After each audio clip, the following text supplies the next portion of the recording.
In the last video, I examined what the world might look like during a power outage. And although it may seem exaggerated to many, a large-scale blackout would truly feel like an apocalypse within days or a week. The infrastructure will begin to crumble, local services will be overwhelmed, stores will be completely empty, and crime rates will sharply rise. In such a situation, the last thing we need is to go outside in search of supplies.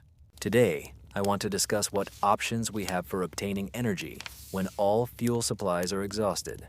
It's important to have different types of fuel for less significant emergencies, which I will explain in more detail later. But we also need to prepare for what to do if all the supplies run out. At the same time, it is worth considering safety. Although this goes beyond our discussion today, it is important to understand how to protect all our supplies. Safety concerns not only weapons and ammunition, but also operational security and situational awareness to avoid dangerous situations. As I already said, this is not the topic of today's conversation, but it is worth remembering. We will talk about various energy sources when your fuel runs out, but I want to emphasize the importance of stocking different types of fuel, as it will simplify the resource distribution process. The variety of fuels and food products will provide you with more options. If you don't use propane every day, it will last longer. If you have food that doesn't require heating or fuel for cooking, it will give you other alternatives. All these supplies will last longer, but eventually they will run out, so we need to prepare for such situations. Keep in mind that some of the suggested options may be useful to you, while others may not. For example, solar energy is not suitable for heavily clouded areas. We must evaluate how viable each of these options is. It is also important to consider your energy needs. This does not mean that you will be able to power everything you have in your home today. You need to make a list of everything you want to power: various cooking methods, refrigerators, lighting, heating, and so on.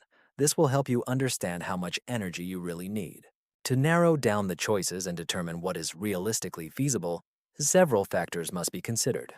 One of them is the space and portability of various energy sources. If you live in an apartment, your options will be limited compared to those who have a house with a yard. Portability also plays an important role, as there may be situations when you are on the go. Some energy sources we talk about can be quite expensive, so they should be used for camping and similar activities, rather than just stored on a shelf waiting for long-term emergencies. Thus, space, portability, your location, and energy needs are all important to consider when we discuss the options we will talk about today. When determining your energy needs, it's worth thinking about all the things for which you will need energy. Cooking is perhaps the most important of them. What dishes do you plan to prepare? And in what way? Communication is another important aspect. Whether it's radio stations, regular radios, or weather receivers, you need to think about how you will communicate. Even mobile phones in such situations can be useful not only for communicating with family members, but for other purposes, although cellular networks are likely to be unavailable. It is also worth considering the lighting and refrigeration equipment. There are several ways to power a refrigerator, including homemade solutions. I recently made a video about a mini refrigerator and freezer that can be powered using minimal energy. Don't forget about heating and cooling systems, as well as power tools.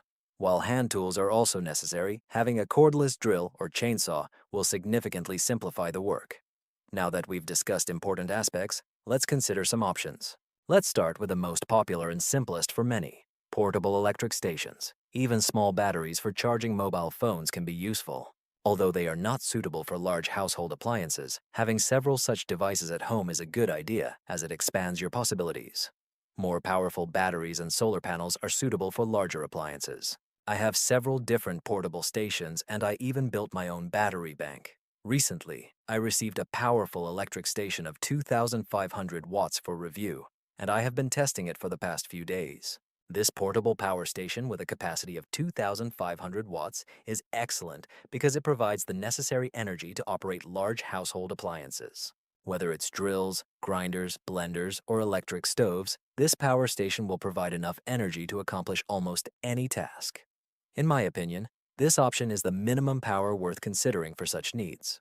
There are more powerful models, but with them, you will need many more solar panels, which in turn increases the time required for charging. I believe this model is a kind of golden mean. With 3 solar panels of 300 watts, I can charge it in about a day if I completely discharge the battery. This means I can use it during the day and quickly replenish the resources spent. I plan to review this model soon, but having played with it for the last few days, I can say that it is really a cool device. I already mentioned solar energy, which is one of the most popular options, but as I said before, it all depends on your location. If you live in Washington, it may not be the most ideal option. You can get some energy, but I wouldn't invest a lot of money in solar panels if you are there. However, if you live in New Mexico or somewhere in Colorado where there are many sunny days, solar energy is a great choice. These renewable energy sources are especially important in the case of prolonged power outages when fossil fuel supplies are exhausted. This is not a movie where people fight for fuel supplies. In practice, it will be much more complicated. There will simply be no fuel. Therefore, renewable energy sources like solar energy play a key role. Another advantage of solar panels in these batteries is their scalability. I currently have 3 solar panels and can add a few more. More panels mean more energy to charge the various power stations I have. If I have more solar panels, I can charge this model in just a few hours and use the rest of the day to charge other batteries. This is a scalable system, and you can gradually increase your equipment. One panel here, another there, and soon you will have enough to generate a significant amount of energy. In addition, there are standard LiFePO4 batteries, popular models with a capacity of 100 amp-hours at 12 volts. You will also need solar panels or another charging method, as well as an inverter to charge them.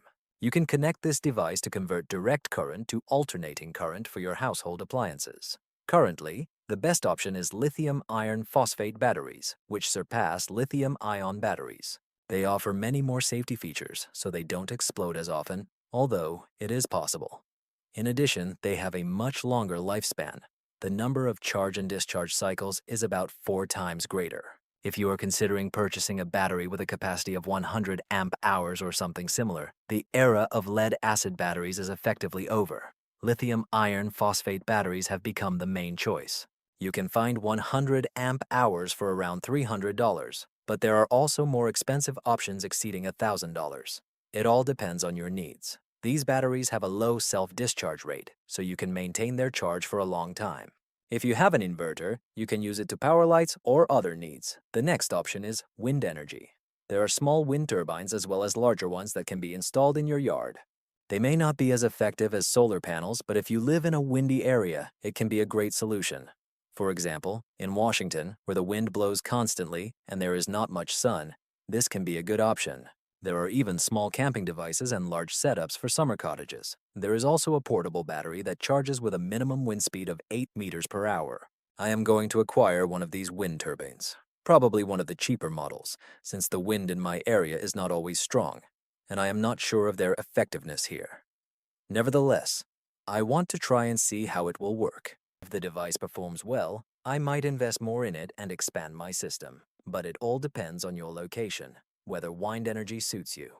Another interesting option is hybrid systems that combine solar and wind energy. Я уже несколько раз упоминал Вашингтон как пример, и в таких условиях такая система может быть очень полезной. Бывают дни, когда солнечная энергия доступна, и это отличная возможность использовать ее, но в дни, когда солнечного света нет, вы также можете использовать ветряную силу. On certain days, you can gather energy from both the sun and the wind at the same time. Another solution that is not always mentioned is hydropower, but this is not very relevant for most of us, as we do not live near lakes or rivers. If you have an emergency exit or a plot with a constant water source, like a stream or river, you can set up a system to harness that energy. Even if it's a small amount of energy, it's always available, so why not use it? All energy sources, wind, hydro, and solar, operate on a similar principle. You convert energy into electric current using a generator, then store it in a battery and use it as needed. Another option is kinetic energy, but I believe this is more of a last resort when other methods are unavailable. There are pedal devices that allow for generating a small amount of electricity. There are also hand generators that can charge a mobile phone. However, in a situation where you have to conserve food supplies and calories will be limited, I'm not sure it's worth expending energy on such activities.